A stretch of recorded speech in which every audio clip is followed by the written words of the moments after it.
ډېر ملګري په سعودي عرب کې اکثر دا پوښتنه کوي چې زمونږ کوم الراجي بینک دی دینه ریالونه کټ کیږي، کله دینه 50 ریال کټ کیږي، کله 60 ریال کټ کیږي، کله 20 ریال کټ کیږي.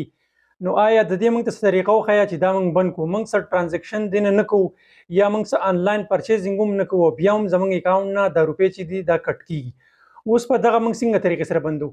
نو ټولو کې اول تاسو یا وی پی ان بای کوئ، نور کوم داسې اپلیکیشن یا هغه تاسو سعودي عرب کې په پیسو باندې واخلئ، نو بیا تاسو ای ټي ایم تاسو هغه کې اډ کړئ، نو تاسو نه هغه پیسې کټ کړئ. نمبر 2 چې دی که تاسو په یو آنلاین پرچیزینګ کوئ، مطلب تاسو د فیسبوک نه یو شی آرډر کوئ یا د ټیک ټاک نه تاسو آرډر کوئ، نو دغه طریقې سره تاسو د ای ټي ایم کارت نه روپۍ هم کټ کیږي. کله چې تاسو ټیک ټاک نه یا فیسبوک نه یا داسې نور هم ډېر پلیټ فارم دي تاسو د هغې نه آنلاین یو شی آرډر کوئ، نو تاسو خپل کارت بیا هلته نه ریموو کوئ نه، نو د دې وجې نه ستاسو کارت نه چې بیا هغه روپۍ بار بار کټ کیږي.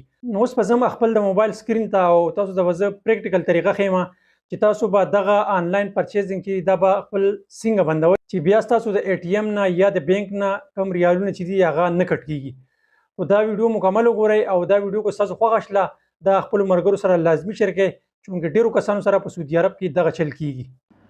ښه ملګرو، اوس موږ راغلو خپل د موبایل سکرین ته. اوس به تاسو ته زه پریکټیکل طریقه ښیم چې تاسو به دغه پیسې څنګه بندوئ چې بیا ستاسو د اکاونټ نه هسې روپۍ نه کټ کیږي. ټیک ده، نو اوس په ټولو کې اول موږ مخکې راشو کوم الراج ایپ چې دی دا به آن کړو. ټیک ده،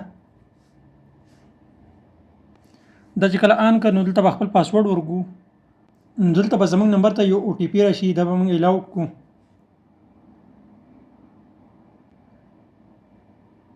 نو دا تاسو ګورئ زموږ کوم اپلیکیشن چې دی دا آن شه. ټیک ده، تاسو ته کته ښکاري سیټینګ، دې سیټینګ باندې به کلیک کړئ.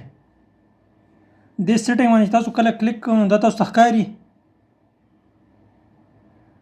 په دې دا کوم انیبل آنلاین پیمنټ دا به دغه شان تاسو سره آني، نو دا به تاسو آف کړئ. نو تاسو وګورئ دا ما سره آف شه.